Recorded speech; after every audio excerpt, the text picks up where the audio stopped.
مختصر طریقے سے اپنا مسئلہ بیان کروں. ان کا مسئلہ حضرت یہ ہے کہ سلام کہنا، جو ہم آپس میں السلام علیکم وعلیکم السلام کہتے ہیں، یہ کہتے ہیں کہ یہ مجھے پتہ ہے کہ یہ ہر مسلمان کا فرض ہے، اور لیکن یہ کہتے ہیں کہ میرے کچھ فیملی ممبرز ایسے ہیں جنہوں نے ہمارے ساتھ بہت زیادتی کی ہے، ہمیں بہت دکھ دیے، ہمیں بہت تکلیف پہنچائی ہیں، تو میرا دل نہیں کرتا کہ میں ان کو سلام کروں. ان سے انٹریکشن بھی رہتی ہے، مختلف تقریبات میں ان سے آمنا سامنا بھی ہو جاتا ہے، لیکن بڑا مشکل ہوتا ہے کہ ان کو سلام کہا جائے کیونکہ انہوں نے ہمیں بہت دکھ دیے ہیں. تو اس بارے میں پوچھا ہے کہ ہمیں کیا کرنا چاہیے. اصل میں مومن ہر وقت امتحان میں ہوتا ہے. ایک ہے طبیعت، ایک ہے شریعت.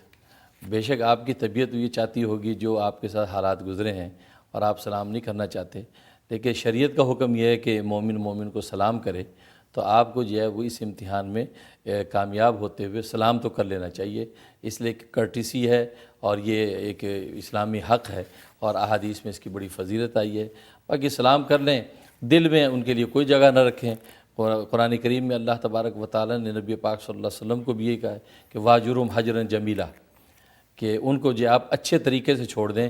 اس کا مطلب دل میں ان کے لیے کوئی جگہ نہ رہے، لیکن ظاہری جو اعمال ہے، ظاہری جو معاشرت ہے وہ آپ قائم رکھیں. تو میرا مشورہ یہ ہے کہ شریعت پر چلیں، آپ سلام کر لیا کریں، اس کے بعد مزید حال احوال اور مزید ان کے ساتھ جو ہے وہ کرنے کی ضرورت نہیں. مجلس آ رہی، لیکن سلام کی حد تک آپ گناہ گار نہ ہوں، سلام کر لیا کریں. اچھا، سلام نہ کریں تو گناہ ہوگا؟ جی، گناہ کی بات ہے. اچھا.